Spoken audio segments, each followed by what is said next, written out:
Bonjour à tous. Voici la carte du ciel pour ce soir et pour cette nuit, avec principalement de la neige en Haute-Belgique, de la neige fondante qui va virer en pluie ailleurs et proprement de la pluie à partir du littoral. Mais attention transitoire, nous pourrions avoir un verglas généralisé. Oui, toi. Je voudrais te raconter une histoire. Mon histoire. Son histoire. Je dois te la raconter. J'en ai besoin. Cette histoire, c'est le journal d'un voyage, d'une exploration. Je me suis toujours senti différent, étrange, décalé. Vous aussi, non? Cette sensation d'être un produit défaillant, une erreur sur la chaîne de montage, une faute de frappe.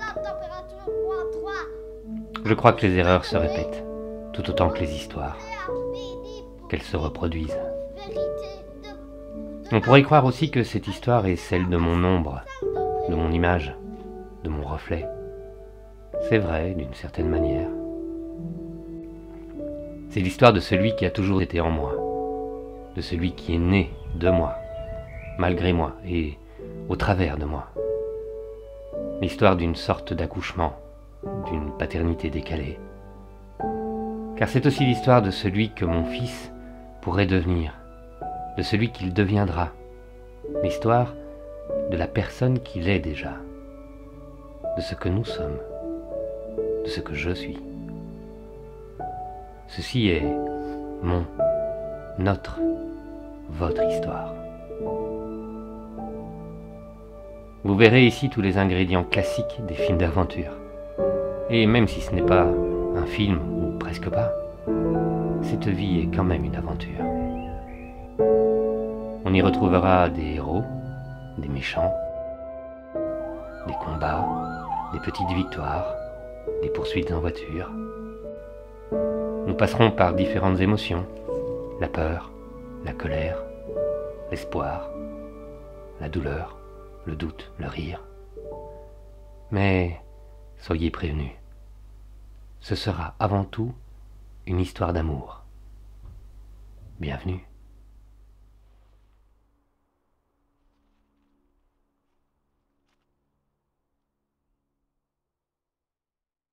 Le monde nous appartient. On dit souvent ça. Le monde nous appartient. Si c'est ça, je vais le changer. Au pied de cet arbre, beaucoup de choses ont changé pour moi, justement. Il y a à peine 2 ans et demi de ça, j'étais couché ici, vous êtes ici dans mon jardin, j'étais couché ici à terre, au pied de cet arbre. Cela faisait juste 15 jours, même pas, qu'on venait d'apprendre que mon fils aîné, Sirius, était autiste. On avait passé les 10 derniers jours à pleurer et à encaisser le choc, à annoncer la nouvelle à la famille. On était encore extrêmement désemparés. Et puis c'était la fin de l'été, je me suis couché ici au pied de cet arbre avec mon fils dans les bras. On a juste regardé les nuages passer. Et j'ai eu une drôle de sensation. La sensation comme ça que, en fait, tout se mettait en place. Pour le mieux. Tout prenait un sens et que tout était justifié. Que ce diagnostic ne tombait pas par hasard, mais bien pour une raison. Et ça a été le début de beaucoup de questions pour moi. Des questions qui font que, au bout du compte, j'ai également demandé un diagnostic pour moi. Ce qui est quand même très important de savoir, c'est que pour les adultes qui veulent demander un diagnostic et se positionner sur le spectre autistique, et savoir s'ils sont porteurs de ce handicap, Les délais d'attente ici en Belgique francophone sont d'en moyenne 2 ans. Et donc, plutôt que d'attendre bêtement dans mon coin, que d'autres personnes décident de ce que je suis, je me suis dit qu'il serait peut-être plus intelligent de me documenter et de tenter des expériences afin de me faire ma propre opinion. Alors évidemment, si je devais partir à la découverte de moi-même, il fallait que je me prépare. Il fallait faire les choses en grand. J'ai donc eu l'idée de ce journal vidéo, et c'est à cette aventure-là que je vous propose de participer. Bon ben du coup, j'imagine qu'il faut bien commencer par faire les présentations.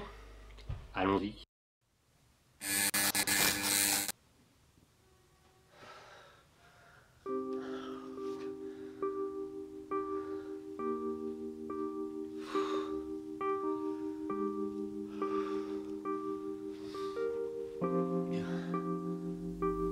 Lui là, c'est moi. Je m'appelle Marc. J'ai bientôt 45 ans. Je suis comédien de formation. J'ai une vie apparemment normale. Je me lève, je mange, je travaille, je dors et je recommence le lendemain. Un humain standard parmi des milliards d'autres. Avec une famille, des amis, un patron. Mais pourtant, je suis un imposteur, un caméléon. Car j'ai la profonde sensation de masquer qui je suis vraiment. De faire taire une part significative de moi-même. Je suis celui qui veut être heureux. Celui qui veut être utile, qui veut s'exprimer, trouver une place, être libre, optimiste, aimable, aimant, celui qui n'a peur de rien.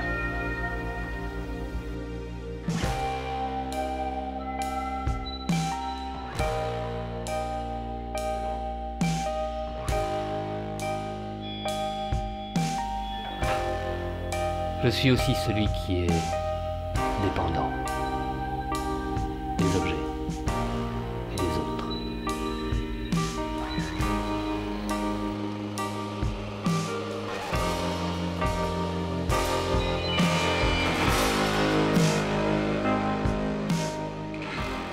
Je travaille donc comme secrétaire médical au sein d'un service d'urgence de l'hôpital qui se trouve derrière moi. 15 ans, ça veut dire 300 000 personnes accueillies, 300 000 personnes en souffrance, 300 000 personnes qui saignent, qui gémissent, qui crient parfois, qui hurlent, qui m'insultent. 300 000 personnes qui, parfois, sont en train de mourir.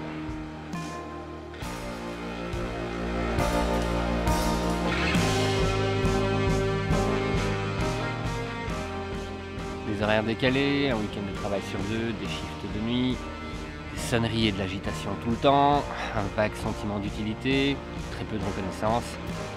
Et puis surtout, une fenêtre ouverte sur l'être humain et tous ses nombreux travers. En échange de ce dévouement, l'hôpital m'a offert un ulcère, un burn-out et à la fin du mois, un chèque de plus ou moins de 1 000 €. Cet hôpital est donc une part importante de ma vie. J'y passe un tiers de mon temps depuis plus de 15 ans. Travailler là m'a profondément changé. C'est là que mes 2 enfants sont nés. C'est également là qu'on m'a transporté en ambulance parce que j'ai eu un accident de moto quand je venais prendre une nuit de garde. Et j'étais également là, le 22 mars 2016, dans des attentats.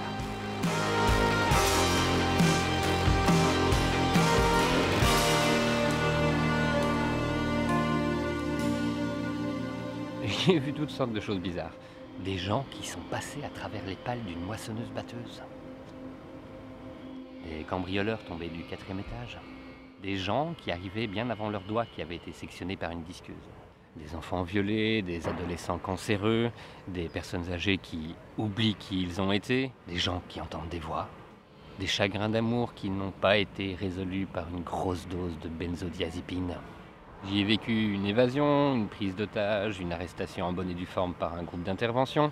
J'y ai inscrit des collègues enrhumés, des policiers dépressifs, des réfugiés du parc Maximilien en hypothermie, des accidentés de la route à ne plus savoir qu'en faire, des médecins qui savaient très bien de quoi ils étaient en train de mourir. J'y ai vu un bébé naître là, devant mon bureau, dans le couloir. Et c'est aussi là qu'on a diagnostiqué mes 2 enfants. Mais évidemment, ma vie ne se passe pas exclusivement à l'hôpital, elle se passe principalement ici, avec ma petite famille dans une petite maison, dans un petit village, dans un tout petit pays très compliqué qu'on appelle la Belgique. Ici, c'est le décor principal de notre histoire. Je suis marié et avec Julie, mon épouse, qui est institutrice maternelle, nous avons 2 enfants.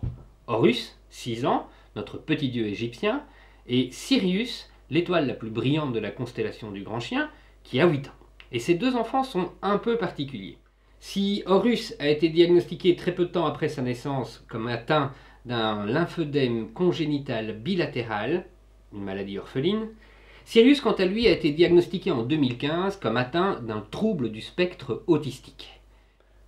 Et à propos de l'autisme, justement, plus je me renseignais et plus je lisais, et plus je me rendais compte qu'effectivement, il serait peut-être très intéressant que moi aussi, je demande un diagnostic. C'est ce que j'ai décidé de faire. Vous voulez savoir ce qui va se passer et pourquoi j'en suis arrivé là? Très bien, c'est facile. Suivez-moi dans les prochains épisodes. À bientôt. Oh là, oh là, oh là, oh là, oh là. Attends un petit peu, mec. Bon, il y a quand même 2 choses importantes que tu as oublié de faire. La première chose, c'est de me présenter. C'est pas très sympa. Alors, moi, je suis son autre lui. Lui, c'est moi c'est lui, mais moi, je suis la partie de lui qui préfère rester à la maison en compagnie des livres, celui qui vérifie les informations dans les dictionnaires, celui qui n'aime pas trop le contact humain en général, d'abord parce que je le comprends pas, et donc du coup parce que ça me fait peur. Enfin bon bref, je serai là aussi dans les vidéos, et donc il vaut mieux vous faire à l'idée tout de suite. Et je m'appelle Marc aussi. Hein, bon. La deuxième chose qu'il a oublié de vous dire, c'est que cette chaîne, elle va être un petit peu cadrée quand même, elle va s'articuler sur 3 sujets importants, à savoir l'autisme, ça vous l'aurez compris. Le deuxième, c'est la communication, et comme vous voyez, c'est déjà plus compliqué et plus vaste comme sujet. Et la troisième, c'est la parentalité, et plus particulièrement la parentalité masculine, vu que lui et moi, nous sommes des garçons, depuis toujours. Et donc ces 3 sujets-là, ils vont se répartir aussi et se diversifier à travers 3 playlists différentes qui seront organisées dans la chaîne YouTube ici.